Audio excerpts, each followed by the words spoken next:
नमस्ते व्यूवर्स, आप सबका स्वागत है फिनिक्स पे लीगल चैनल में। ये चैनल जो है लॉ के बारे में है, आम जनता के लिए और आम भाषा में है। तो आज जो हम जिस टॉपिक पे बात कर रहे हैं वो है एलिमनी। डिवोर्स के टाइम पे एलिमनी कितना देना होता है, कितना आप दे सकते हो, और कौन से ऐसे सिचुएशंस हैं जहाँ पे एलिमनी देने की बिल्कुल भी ज़रूरत नहीं होती है, मतलब आप एलिमनी देने से बच सकते हो। तो इन तीनों ही चीज़ों के बारे में हम बात करेंगे। सबसे पहले बात करते हैं एलिमनी क्या होता है। अगर हम एलिमनी दो टाइप का होता है, एक होता है जो मंथली मेंटेनेंस दिया जाता है, एक वो होता है, और दूसरा होता है परमानेंट वन टाइम एलिमनी होता है। ये दो तरह के होते हैं। तो आज हम जिस एलिमनी की बात करेंगे वो है वन टाइम एलिमनी की बात करें। कहीं ना कहीं इसमें मंथली मेंटेनेंस जो होती है उसकी बात भी कहीं ना कहीं कवर हो जाती है, बिकॉज लॉ एलिमनी को लेकर है वो कहीं डिफ्रेंशिएट नहीं करता है वन टाइम या मंथली को लेकर। तो सबसे पहले हम बात करेंगे किन किन सिचुएशंस में एलिमनी देना पड़ता है और ये कितना तक हो सकता है। सबसे पहला सिचुएशन जहाँ पे मैरिज, शादी को होके कुछ लंबे साल हो गए हैं, मतलब 8-10 साल की मैरिज होगी या 10 साल से ऊपर की मैरिज हो गई है, मतलब 8 साल से ऊपर की जो शादी हो गई है और जहाँ पे बच्चे भी आ गए हैं। तो ऐसे सिचुएशंस में एलिमनी देना पड़ता है, और ये डिपेंड करता है हस्बैंड के वर्थ पे, हस्बैंड के पास में कितना एसेट्स है, चाहे वो प्रॉपर्टी को लेके हो, उसकी अपनी सैलरी को लेके हो, या फिर बैंक अकाउंट्स में कितने पैसे होते हैं उसको लेकर। ओवरऑल उनका जो लिविंग कंडीशन है हस्बैंड का, वो चीज़ कहीं ना कहीं डिटरमाइन करता है कि कितना अमाउंट एलिमनी में जाएगा, परमानेंट एलिमनी पे जाएगा। साथ में ये भी बहुत बड़ा इंपॉर्टेंट फैक्टर हो जाता है कि बच्चे, कितने बच्चे हैं, दैट इज़ वन। सेकेंड, उन बच्चों का एज क्या है। अगर बहुत ही छोटे बच्चे हैं तो ऑब्वियसली एलिमनी की अमाउंट उसके हिसाब से तो सिर्फ बढ़ जाती है, क्योंकि एजुकेशन का फैक्टर आ जाता है इसमें, बच्चों का मेडिकल एक्सपेंसेस भी आ जाता है, तो बहुत सारी बात होती है अगर बच्चा बहुत छोटा है।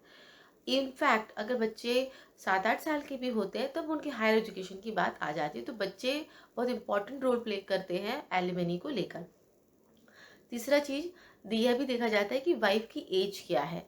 अगर वाइफ मिडिल एज है, शी इज अबाउट 35 एज की है, तो वो भी एक इम्पॉर्टेंट फैक्टर हो जाता है एलिमनी के अमाउंट को डिसाइड करने में। ये एलिमनी का अमाउंट कितना तक हो सकता है, यूजली 1/4 या 1/3 भी बोला जा सकता है।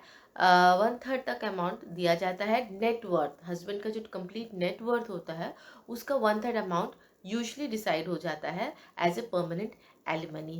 फैक्टर्स जैसे बच्चे आ जाते हैं, बच्चों का एजुकेशन आ जाता है, और वाइफ का एज भी इसमें आ जाता है। तो ये वो सिचुएशन है जहाँ पे एलिमनी देनी पड़ती है। अब हम उस सिचुएशन की बात करेंगे जहाँ पे एलिमनी देने की जरूरत नहीं होती है, आप एलिमनी नहीं दे सकते। अगर आप नहीं चाहते कि अब नहीं देना है, अगर ये सिचुएशन उसमें आते हैं तो आप देने से बच सकते हैं। पहला सिचुएशन, शादी को होके मुश्किल से 1 या 2 साल ही हुए हैं, मतलब the age of marriage is very young. उसमें भी एक इम्पॉर्टेंट फैक्टर अगर मैं ऐड कर दूँ तो ये रहता है कि शादी के बाद भी कितने टाइम तक वाइफ आपके साथ में रही है। जो शॉर्ट मैरिजेस होते हैं, जो 1 या 2 साल के मैरिजेस होते हैं, ऐसा मैंने खुद अपने केसेस में भी देखा है, बहुत सारे केसेस में, कि उसमें द टाइम एक वाइफ हस्बैंड के घर पे रहती है वो बहुत ही छोटा होता है। मे बी शादी को होकर 2 साल हो गया है, लेकिन अधिकतर वो अपने हस्बैंड के घर पे 2 या 3 महीने से ज़्यादा नहीं रुके रहती है। कोई कोई केसेस में तो सिर्फ 1 महीना ही रहती है और उसके बाद वो अपने मायके आ जाती है। तो पीरियड, कितना पीरियड वो आपके साथ में रही है, this plays a very important role. Second चीज, अगर बहुत कम टाइम के लिए हुआ है, शादी 1 साल के लिए हुआ है, तो आपको कोई भी उसमें एलिमनी देने की जरूरत नहीं है। शादी की जो खर्चा आया है या शादी का जो सामान आया है वाइफ की तरफ से, आप उसको रिटर्न कर सकते हो, क्योंकि शादी बहुत ही छोटे टाइम की थी। दूसरी चीज, अगर शादी है छोटे टाइम के लिए भी हुई है, या फिर इवन 4-5 साल की भी है और कोई बच्चा नहीं है, ऐसे सिचुएशन में, और वाइफ पढ़ी लिखी है, तो ऐसे सिचुएशन में भी एलिमनी नहीं दे सकते हो, मतलब एलिमनी देने से आप बच सकते हो, क्योंकि कोई बच्चा नहीं है, कोई इश्यूज नहीं है।